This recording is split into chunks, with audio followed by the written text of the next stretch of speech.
इसी साल मार्च का महीना याद तो होगा। पूरे हिंदुस्तान में अब तक जो नहीं हुआ था वो हो गया था। एक के बाद एक गैंगस्टर लॉरेंस बिश्नोई के 2 इंटरव्यूज ने तहलका मचा दिया था। पुलिस की सुरक्षा घेरे में था, जेल में बंद था, फिर भी एक नेशनल मीडिया चैनल पर लाइव आकर इंटरव्यू दिया गया। कई राज्यों की पुलिस में हड़कंप मच गया था। जेल प्रशासन की बड़ी किरकिरी हुई। लॉरेंस बिश्नोई इस वक्त गुजरात की साबरमती जेल में बंद है, लेकिन जब उसने जेल से इंटरव्यू दिया तब पूरे देश ने सवाल उठाया कि इतना बड़ा गैंगस्टर जेल से इंटरव्यू कैसे दे सकता है। इंटरव्यू कहां से दिया गया था, कब दिया गया, पर आज इस जेल इंटरव्यू पर कई बड़े खुलासे होने वाले हैं। इंटरव्यू के वक्त वो कौन सी जेल में था, कौन सी लोकेशन पर था, इसको लेकर एक ऐसी जानकारी सामने आई है जिसे सुनकर आप हक्के बक्के रह जाओगे। दरअसल जो ये पूरी जानकारी है, इसको पढ़कर खुद जज साहब भी हैरान रह गए। 2 राज्य राजस्थान और पंजाब की 2 जेलों का ये मामला था, पर अब इस केस में एक और लोकेशन की एंट्री हुई है। यानी एक टाइम ऐसा था कि लॉरेंस बिश्नोई ना ही भटिंडा जेल में था, ना ही राजस्थान के जयपुर जेल में था। बीच में वो एक रात ऐसी जगह रखा था जहां इसके बारे में आज तक हर कोई अनजान था, सिवाय पुलिस के। आज बात करेंगे वो जगह कौन सी थी। लॉरेंस बिश्नोई इतना बड़ा गैंगस्टर है, पूरे देश की नजर उस पर टिकी हुई है। कई हाई प्रोफाइल मर्डर केस में वो मास्टर माइंड है। एक बड़े सुरक्षा घेरे में उसे इधर से उधर लाया जाता है। फिर वो जेल में होने की बजाय उस रात कहां था, क्या वो इंटरव्यू उसी जगह दिया गया था? और दूसरी बात यह करनी है कि लॉरेंस बिश्नोई अब ये बोल रहा है कि मैंने सिद्धू मूसेवाला की हत्या नहीं करवाई, ना ही उस साजिश में शामिल था। अब तक मूसेवाला का मास्टरमाइंड लॉरेंस बिश्नोई को माना जा रहा था। इतना बड़ा केस बना, पुलिस से लेकर प्रशासन कितनी लंबी तौड़म पट्टी हुई, और अब गैंगस्टर बोल रहा मैंने नहीं मारा। आखिर ये पूरा सीन क्या है?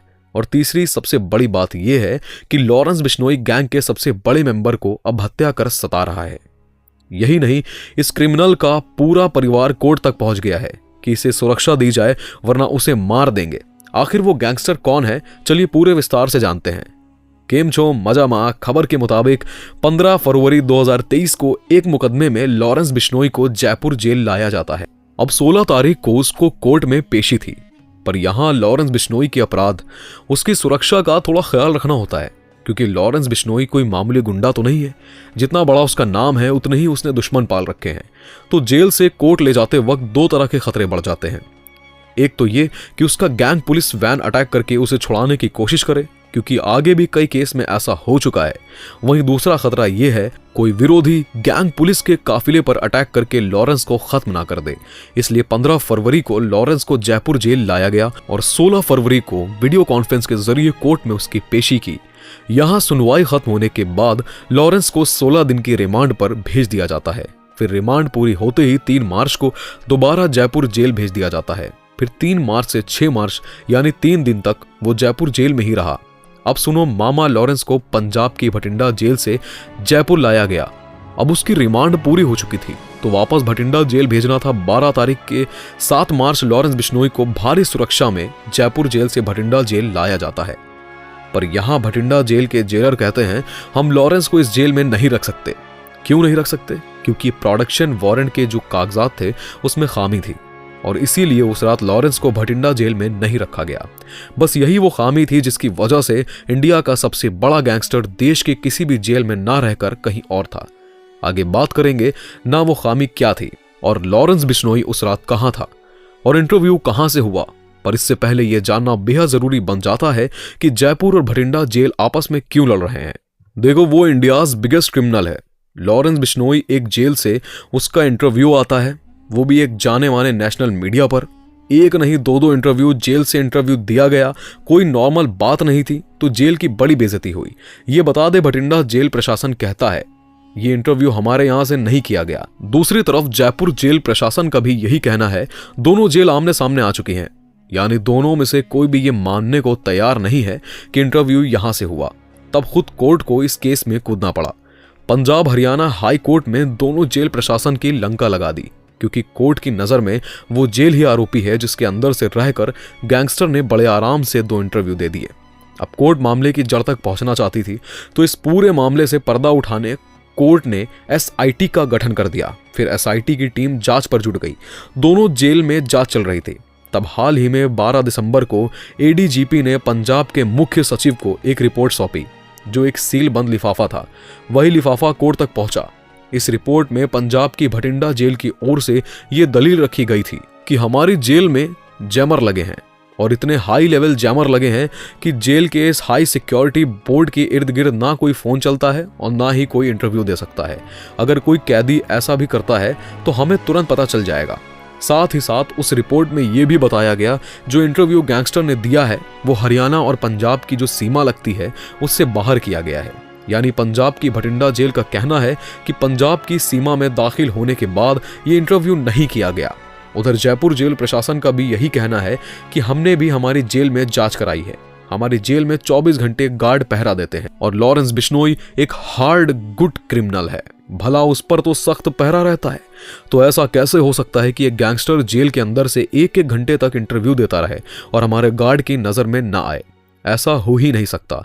यानी जयपुर जेल प्रशासन ने भी साफ कह दिया कि हमारी जेल की सुरक्षा में कोई चोक नहीं हुई है और ना ही गैंगस्टर ने इस जेल से कोई इंटरव्यू दिया है। अब सुनो, राजस्थान पुलिस का और एक दावा है कि गैंगस्टर लॉरेंस बिश्नोई को जयपुर से भटिंडा जेल लाया जा रहा था तो उस एक वक्ता बंद गाड़ी में बिठाया गया था और इस गाड़ी में 7 खतरनाक कमांडोज भी मौजूद थे और ये कमांडो 100 गैंगस्टरों पर भारी होते हैं।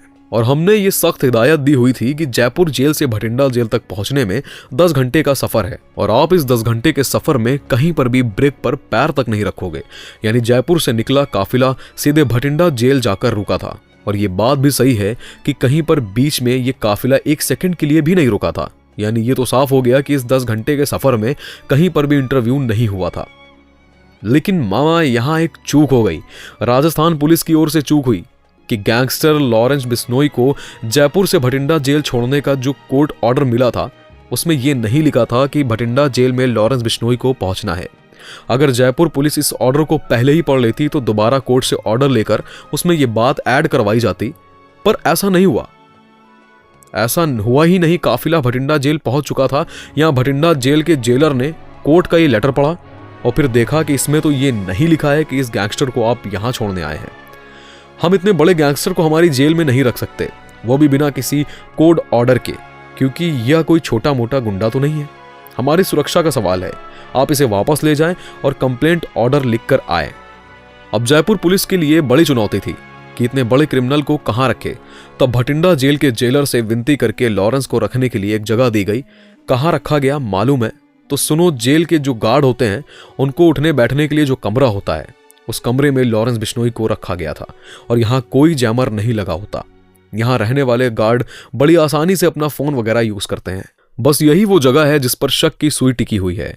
यही नहीं, राजस्थान पुलिस की तरफ से यह भी कहा जा रहा है कि हो सकता है इंटरव्यू यहीं से दिया गया हो, क्योंकि जेल से बाहर था, ना कोई जैमर था और यहां पर सबसे आसान था किसी को भी कॉल करना।